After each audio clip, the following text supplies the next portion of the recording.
시를 먼저 함께 보도록 하겠습니다. 화살과 노래라고 하는 롱펠로우라고 하는 시인의 시입니다. 제가 읽겠습니다. 하늘을 우러러 나는 활을 당기었다. 화살은 땅에 떨어졌었지. 그 어딘지는 몰라도 그렇게도 빨리 날아가는 그 화살을 그 누가 볼 수 있으랴. 하늘 우러러 나는 노래를 불렀다. 노래는 땅에 떨어졌었지. 그 어딘지는 몰라도 눈길이 제 아무리 예리하고 강하다 한들 날아가는 노래를 그 누가 볼 수 있으랴. 오랜 세월이 흐른 후 한 느티나무에 나는 보았다. 아직 꺾이지 않은 채 박혀있는 화살을. 노래도 처음부터 끝까지 한 친구의 가슴 속에 살아있는 것을 나는 들었다.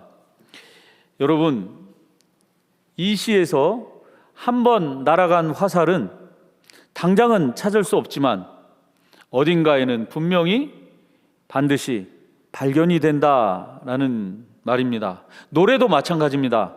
한 번 부른 노래는 아무런 흔적도 남기지 않는 것 같지만 그것이 반드시 사람들에게 영향을 주고 사람들의 마음속에 남아 있다는 것입니다. 이 시에서요, 화살은 미움과 증오를 나타냅니다. 그리고 노래는 사랑과 용서를 나타내고 있습니다. 이것들은 당장에 눈에 보이지는 않지만 오랜 시간이 지난 후에는 화살은 니트나무에서 발견이 되고 그리고 노래는 친구의 가슴 속에 남아있는 그런 채로 발견이 된다는 것입니다. 결론적으로 말씀을 드리면 그 어떤 것도 그냥 의미 없는 것이 아니다. 사라지지 않는다. 성경적으로 보면 심은 대로 거두고 뿌린 대로 거두는 그런 하나님의 법칙을 보여주고 있습니다. 여러분, 하나님을 믿는 저와 여러분들에게는 모든 일들이 하나님 앞에서 우연은 없습니다. 다 필연이라는 거예요. 하나님이 저와 여러분들의 인생을 인도하시고 여기까지 함께 하셨던 것처럼 누구를 만나든지 어디를 가든지 어떤 일 가운데서도 하나님은 여러분들과 함께 하셨습니다. 그리고 하나님은 그 어떤 일도 그냥 의미 없이 지나가는 그런 시간이 아니라 우연이 아니라 필연으로 하나님께서 인도하셨다는 거예요. 이런 은혜가 항상 믿어지시고 경험되어지시기를 주님의 이름으로 축원드립니다. 여러분, 지난 주일 말씀에서 보면 우리는 사울 왕이 망하고 추락하는 그런 모습을 보았습니다. 사울 왕은 하나님의 왕국, 하나님의 나라를 세우는 것이 아니라 자기 왕국을 세우다가 결국에는 멸망길로 가는 모습을 보여주고 있습니다. 하나님이 사울을 왕으로 세울 때 얼마나 기대가 컸겠습니까? 얼마나 그 사울 왕을 통해서 하나님의 꿈을 이루어가고자 하는 그런 마음이 있었겠습니까? 그런데 사울은 하나님의 뜻을 따르지 않고 자기 왕국을 세우려다가 결국에는 추락하는 모습을 보여주고 있습니다. 그런데도 사울은 회개하지 않습니다. 잘못하면 회개하면 되는데 결코 사울은 회개하지 않습니다. 여러분, 회개한다는 것은 기분 나쁜 게 아니에요. 하나님께서 우리에게 다시 한번 재기할 수 있는 기회를 주시는 거예요. 얼마나 감사해요. 그런데 사울은 회개하지 않고 결국에는 신접한 여인을 통해서 가짜 사무엘을 만나고 그런 어둠 가운데 걸어가는 그런 사울의 모습을 다시 한번 볼 수가 있습니다. 여러분, 우리가 복받고 잘 사는 길은 사울 왕이 했던 것, 이 모든 것을 반대로 하면 됩니다. 내 왕국을 세우는 것이 아니라 하나님의 왕국, 하나님의 나라를 세우는 일에 앞장설 때 하나님께서는 저와 여러분들을 통해서 놀라운 역사를 이루어 가시고 복된 인생을 살게 해 주실 줄로 믿습니다. 그리고 잘못한 것이 있으면 회개하면 하나님 앞에 내 방향을 돌아서고 하나님 앞에 돌아오면 하나님께서 마음껏 쓰시고 복된 인생을 살게 해 주실 줄로 믿습니다. 오늘 우리가 읽은 말씀 1절, 2절 말씀을 보겠습니다. 제가 읽겠습니다. 블레셋 사람들은 그들의 모든 군대를 아벡에 모았고 이스라엘 사람들은 이스라엘에 있는 셈 곁에 진쳤더라. 블레셋 사람들의 수령들은 수백 명씩 수천 명씩 인솔하여 나아가고 다윗과 그의 사람들은 아기스와 함께 그 뒤에서 나아가더니. 아멘. 오늘 말씀에서 블레셋 나라는 이스라엘과 전쟁을 하려고 지금 출정식을 하고 있습니다. 이때 다윗은 블레셋으로 망명해서 아기스 왕 밑에서 더 이상 도망다니지 않는 그런 편안한 삶을 살고 있었습니다. 그러다가 다윗은 덜컹 블레셋 편에 서서 동족인 이스라엘과 칼을 맞대고 싸워야 하는 그런 난처한 상황에 처하게 되었습니다. 여러분, 우리가 6.25 때 남과 북이 서로 한 형제와 자매인데 서로 총뿌리를 들이대고 원수처럼 죽이고 죽는 그런 안타까운 그런 경험을 하였었습니다. 오늘 이 다윗도 마찬가지예요. 다윗도 블레셋 편에 서서 이스라엘과 싸우게 되면 다윗은 자기 동족을 칼로 죽이는 그런 어마어마한 반역, 역적 그런 사람이 되는 것입니다. 결과론적인 이야기지만 사울이 이 전쟁에서 죽습니다. 그러면 전쟁에 참여했던 다윗은 어떤 결과가 나올지 몰라도 다윗은 적편에 서서 사울 왕을 죽인 그런 이스라엘의 반역자가 되는 것이고 반란자가 되는 것입니다. 반대로 만약에 사울이 이 전쟁에서 이기게 되면 다윗은 사울 앞에서 더 이상 영영 이스라엘로 돌아갈 수 없는 그런 사람이 되는 것입니다. 그렇다고 다윗이 이 전쟁에 동참하지 않을 수도 없습니다. 만약에 아기스 왕에게 나 실소이다, 나는 돌아가겠소이다 하면 아기스 왕은 다윗의 본심을 이제 알았다 그러면서 다윗을 더 경계하고 원수처럼 돌아설지도 모르는 그런 상황이었습니다. 여러분 같으면 이런 상황 가운데서 어떻게 하시겠습니까? 다윗은 그야말로 큰 딜레마에 빠지고 진퇴양난의 상황에 빠졌습니다. 지금 다윗은 어떤 결정을 한다고 할지라도 빠져나올 수 없는 그런 상황이 되었습니다. 여러분, 다윗이 어쩌다가 이런 상황에 놓이게 되었을까요? 다윗이 어쩌다가 이런 위기 가운데 빠지게 되었을까요? 이것은 전부 다윗이 선택한 결과입니다.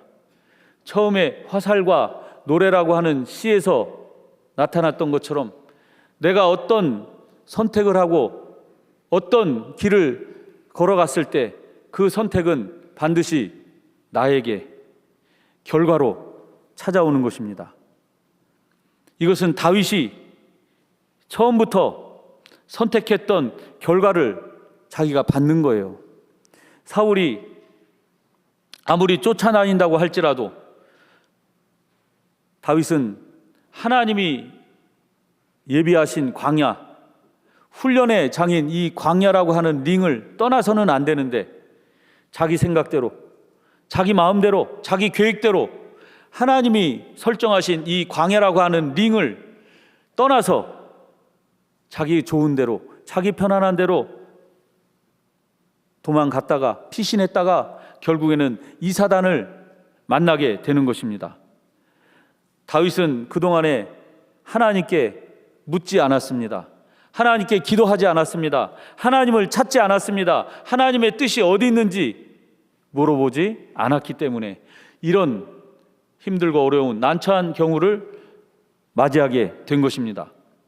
다윗이요, 블레셋으로 망명해서 1년 4개월 동안 육신은 편했습니다. 몸은 편했어요. 마음은 편했어요. 그런데 블레셋에서 머문 1년 4개월 동안의 이 기간은 전혀 하나님을 찾지 않았기 때문에 다윗은 그 어느 때보다도 어두운 그런 시간을 보냈던 것입니다.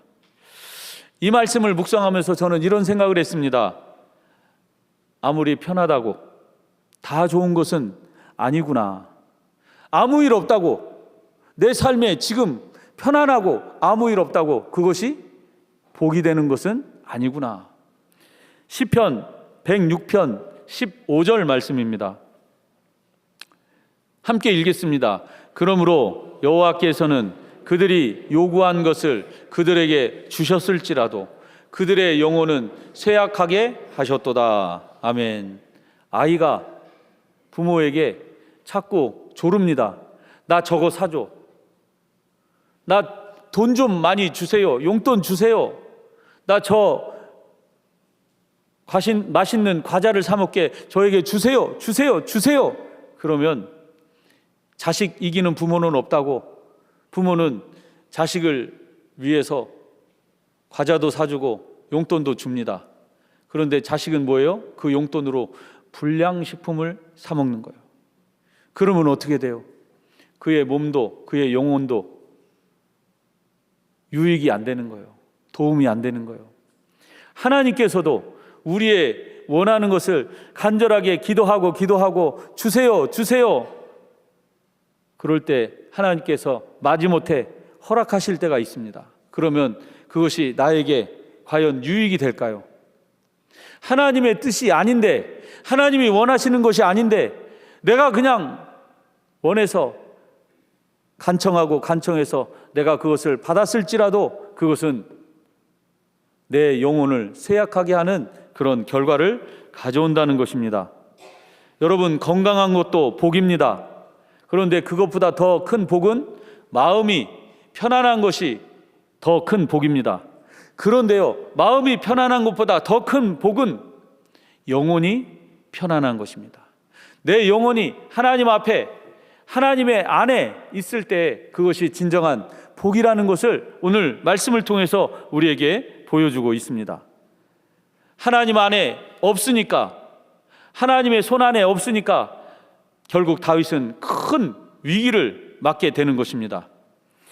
여러분, 하나님은요, 다윗을 기름 부어서 왕으로 세웠습니다. 실제로는 지금 왕은 아니지만 하나님의 마음 속에는, 하나님의 계획 속에는 다윗이 이미 이스라엘의 왕으로 기름 부어 세우신 왕이에요. 그런데 다윗은 그의 정체성을 잃어버리고 이스라엘과의 전쟁에 참여하는 그런 상황을 맞이하게 되는 것입니다. 우리가 인생을 살다 보면 이렇게 원치 않은 일들이 찾아올 때가 있습니다. 내 힘과 내 능력으로는 도저히 해결할 수 없는 문제가 주어질 때가 있습니다. 여러분은 그럴 때 어떻게 하십니까? 하나님께서 오늘 3절, 4절 말씀을 통해서 우리에게 보여주시는 메시지가 있습니다. 같이 읽겠습니다. 블레셋 사람들의 방백들이 그에게 노한지라. 블레셋 방백들이 그에게 이르되 이 사람을 돌려보내어 왕이 그에게 정하신 그 처소로 가게 하소서. 그는 우리와 함께 싸움에 내려가지 못하리니 그가 전장에서 우리의 대적이 될까 하나이다. 아멘. 여러분, 신의 한 수라고 하는 말이 있잖아요. 다윗이 이렇게 진퇴양난에 빠졌을 때, 더 이상 어떻게 할 수 없을 때 하나님이 개입하시는 거예요. 블레셋 장군들이 아기스 왕에게 이렇게 얘기합니다. 다윗이 이 전쟁에 참여할 수 없습니다. 다윗은, 그 나라 사람들이 사울은 천천히요, 다윗은 만만이로다. 우리 블레셋을 10,000명을 죽였던 그런 사람이었습니다. 아기스 왕이요, 다윗이 언제 배반해서 우리의 등을 찌를지 모릅니다. 다윗을 절대로 전장에 나가지 못하게 하시고 돌려보내세요. 이것이 블레셋 장군들의 이야기가 아니라 하나님께서 개입하시는 거예요. 하나님께서 역사하시는 거예요. 전능하신 하나님께서는 지금 다윗이 하나님을 보지 못하고 하나님을 인식하지 못하고 있다고 할지라도 하나님은 다윗을 옆에서, 뒤에서, 앞에서 인도하고 계시는 거예요. 하나님이 비록 다윗 앞에 침묵하셨을지라도, 왜냐하면 다윗이 묻지 않는데, 다윗이 찾지 않는데 어떻게 하나님이 역사하시겠어요? 그렇지만 위기의 순간에, 결정적인 순간에 하나님은 다윗과 함께 하시고 다윗을 그 위기 가운데서 구하시는 하나님이심을 볼 수가 있습니다. 잠언 21장 1절의 말씀입니다. 함께 읽겠습니다. 왕의 마음이 여호와의 손에 있음이 마치 봇물과 같아서 그가 임으로 인도하시느니라. 아멘.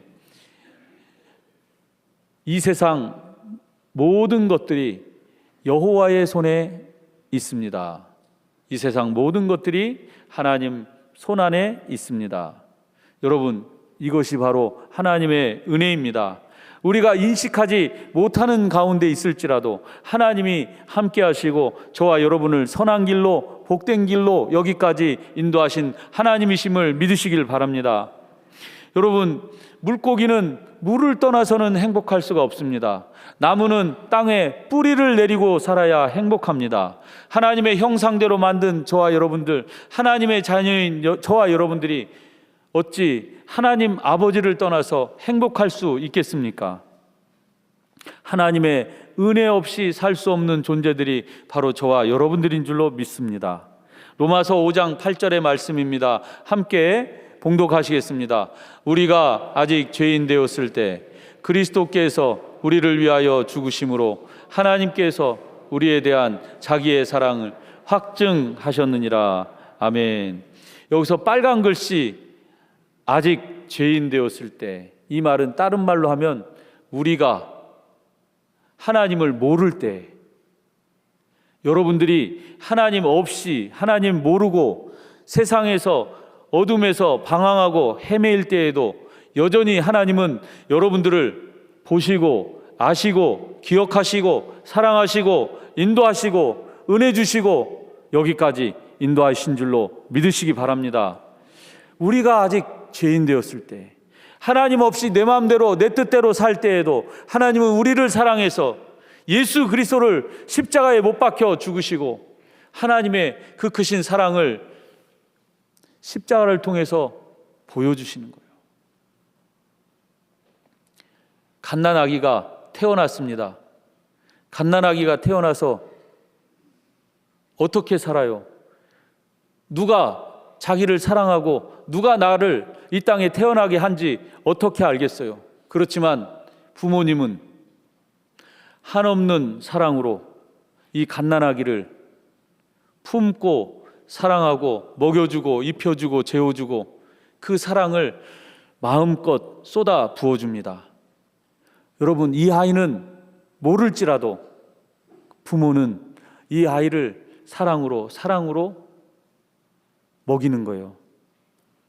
저와 여러분들도 마찬가지입니다. 하나님께서는 저와 여러분들이 하나님의 사랑을 인식하지 못할 때서부터, 갓난아이서부터, 태에 있을 때부터 하나님은 여러분들을 보시고 주목하시고 사랑하시고 여기까지 인도하신 하나님이십니다.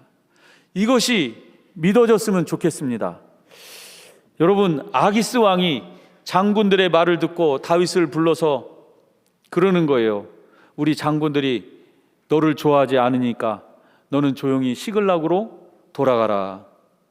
8절 말씀을 보겠습니다. 제가 있습니다. 다윗이 아기스에게 이르되 내가 무엇을 하였나이까? 내가 당신 앞에 오늘까지 있는 동안에 당신이 종에게 무엇을 보셨기에 내가 가서 내 주 왕의 원수와 싸우지 못하게 하시나이까 하니. 여러분, 다윗을 보세요. 지금 자기가 무슨 잘못이 있는지 모르고 있습니다. 다윗이 지금 아기스 왕을 내 주 왕이라고 말하고 있어요. 다윗은 지금 자기 정체성을 까먹고 있는 거예요. 자기의 정체성은 뭐예요? 이스라엘 나라의 왕으로서, 하나님이 세우신 왕으로서 그런 정체성을 가지고 있어야 되는데 지금 블레셋 나라의 왕의 종으로 자기를 바라보고 있는 거예요. 자기를 그렇게 얘기하고 있는 거예요. 내 주 왕이여 그러면서 내가 누구인지 정체성을 잃어버린 거예요. 그러니까 9절 말씀에서 아기스 왕이 다윗에게 정체성을 알려주는 거예요. 아기스가 다윗에게 대답하여 이르되 네가 내 목전에 하나님의 전령같이 선한 것을 내가 아나 블레셋 사람들의 방백들은 말하기를 그가 우리와 함께 전장에 올라가지 못하리라 하니. 여러분, 지금요 아기스는 어떤 사람이에요? 하나님을 모르는 사람이에요. 하나님을 안다고 해도 믿지 않는 사람이에요. 그런데 이 아기스가 뭐라고 그래요? 여기 6절 말씀해 보니까 아기스가요 도대체 살아계신 하나님 여호와가 살아계심을 두고 내가 너에게 말하노라 그렇게 이야기하고 있어요. 그렇죠? 예. 하나님을 안 믿고 하나님을 모르는 이 적군 장수 아기스가 왕이 하나님이 살아계시고 하나님이 너를 인도하신다 그렇게 그 입을 통해서 다윗에게 정체성을 가르쳐 주는 거예요. 그러면서 오늘 9절 말씀에서 뭐라고 해요? 너는 하나님의 전령이다, 하나님의 사자다 그렇게 말하고 있는 거예요. 이 말은 어떤 말이냐면 너 하나님의 종이잖아. 하나님이 기름 부어 세운 왕이잖아. 이스라엘 왕이 될 사람이 너 그러면 되겠어? 그렇게 이야기하고 있는 거나 마찬가지예요. 오늘 우리에게 또 마찬가지예요. 너 교회 다니잖아. 너 예수님 믿는 사람이잖아. 그러면 안 되지. 네가 그렇게 막 살면 안 되지. 우리 친구를 통해서, 동료를 통해서, 그렇게 안 믿는 사람을 통해서 여러분들에게 그런 이야기를 할 때가 있어요. 제가요 신학교를 마치고 이제 훈련을 받고 목사가 갓 되었을 때, 그때가 31살, 30살 초반 때였습니다. 그런데 어느 날 우리 옛날에 동네에서 같이 어린 시절부터 자랐던 그 친구들이 연락이 왔어요. 우리 한번 모이자. 오랫동안 못 봤는데 한번 연말에 한번 모여서 옛날 추억을 한번 막년회를 보내자. 그런 연락이 왔어요. 그래서 아이고 그 옛날 그 꾀벅쟁이 친구들이 어떻게 자랐는지 궁금하기도 하고 얼마나 반가워요. 그래서 나갔어요. 나가서 친구들을 만났는데 너무너무 좋은 거예요. 너무너무 편하고 즐겁게 우리 친구들과 만남을 하는데 그 옛날 친구들을 만나니까 그때로 돌아가는 거예요. 내 생각이, 내 사고가 그때 동네에서 초등학교 때 뛰놀던 그때로 돌아가서 그 친구들과 그랬었지 이랬었지 그러면서 자유스럽게 이야기를 하는데 야 임마 전마 하면서 그런 얘기도 하고 또 그때 사용했던 그 은어 같은 것들도 있잖아요. 아이고 그때 쪽팔렸지 죄송합니다. 하여튼 그런 친구들 사이에서 이렇게 쓰던 얘기를 이렇게 하는데 갑자기 어떤 친구가 그러는 거예요. 야 목사가 그렇게 욕을 해도 돼? 야 목사 맞아? 그러는 거예요. 깜짝 놀랐어요. 믿지 않는 친구가 저에게 너 목사잖아. 목사가 그런 말을 하면 안 되잖아. 그런 하나님의 음성을 들려주는 거예요. 나의 정체성을 일깨워 주는 거예요. 내가 목사지, 내가 어디 있든지, 물론 친구들 앞이지만, 내 누구 앞이지만, 내가 하나님 앞에서는 내가 목사지, 내가 하나님을 믿는 하나님의 자녀지, 하나님의 형상이지, 그것을 깨닫게 되었습니다. 여러분은 어떠십니까? 인생의 위기가 찾아왔을 때 내가 누구인지, 나의 정체성을 분명히 아는 것이 너무너무 중요합니다. 내가 하나님의 자녀요, 내가 하나님의 형상이라는 것을, 그 정체성을 까맣게 잊어버리고 까먹어버리면 어때요? 그 상황에, 그 환경에 매몰되는 거예요. 그래서 어둠 가운데서 휘둘리는 거예요. 사람이 무슨 말을 하면 이렇게 저렇게 휘둘리고 기분 나빠하고 감정 상해하고 상처받고, 그 고통을 내가 다 받아야 되는 것입니다. 하나님이 만약에 이 다윗의 위기의 순간에 개입하시지 않았다면 어쩌면 다윗은 여기서 그냥 끝이 나는 거예요. 그런 위기의 순간에 하나님이 개입하셔서 다윗을 도와주시는 거예요. 어떻게 하나님이 다윗을 도와주시나요? 아기스 왕을 통해서 도와주시는 겁니다. 10절 말씀입니다. 같이 읽겠습니다. 그런즉 너는 너와 함께 온 내 주의 신하들과 더불어 새벽에 일어나라. 너희는 새벽에 일어나서 발거든 곧 떠나라 하니라. 아멘. 사람이요, 아무리 능력이 많고 지혜가 있다고 할지라도 하나님이 돕지 않으시면 인생의 경향은 허사가 되는 겁니다. 내가 아무리 권세가 있고 능력이 있고 지혜가 있다고 할지라도, 내가 아무리 많이 배웠다고 할지라도 하나님께서 함께 하셔야 하면 어떤 인간적인 능력으로도 그 어려움을 이겨나갈 수 없는 것입니다. 하나님은 다윗 앞에서 침묵하는 것 같았지만 하나님은 언제나 다윗과 함께 하셨고, 뒤에서, 옆에서, 앞에서 다윗과 동행하고 계셨습니다. 하나님은 이렇게 믿지 않는 아기스 왕을 움직여서 하나님의 은혜를, 하나님의 인도하심을 통해 다윗을 구원하는 거예요. 다윗을 복된 길로, 은혜의 길로 인도하시는 것입니다. 여러분, 예수님의 십자가도 마찬가지입니다. 우리는 예수님이 지신 십자가를 보면서 나를 위해서 모든 것을 아낌없이 다 내어주신 하나님의 사랑, 예수 그리스도의 십자가 사랑을 다시 한번 느낄 수가 있습니다.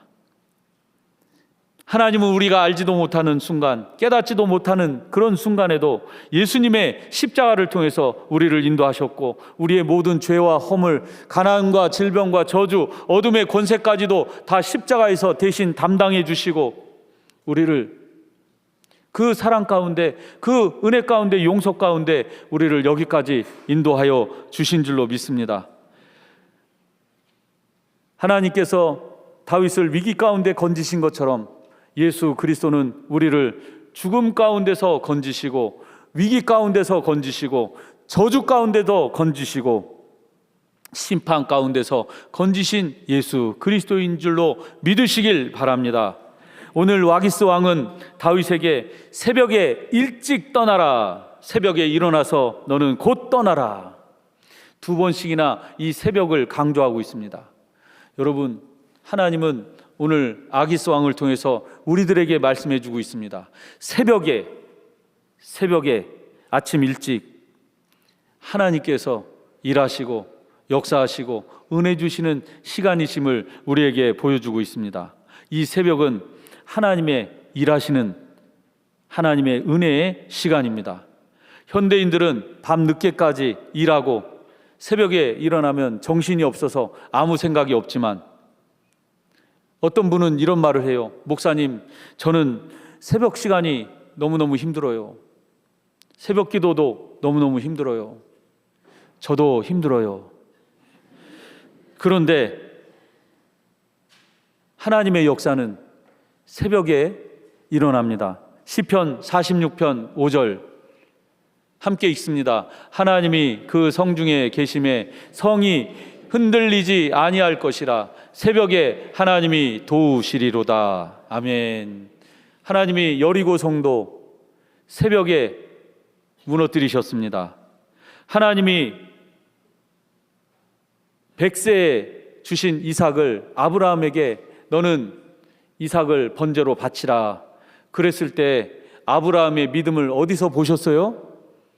아침에 일어나서 그 하나님의 말씀을 순종하는 그 아브라함을 보시고 하나님은 이미 아브라함을 택하셨습니다. 창세기 22장 3절의 말씀입니다.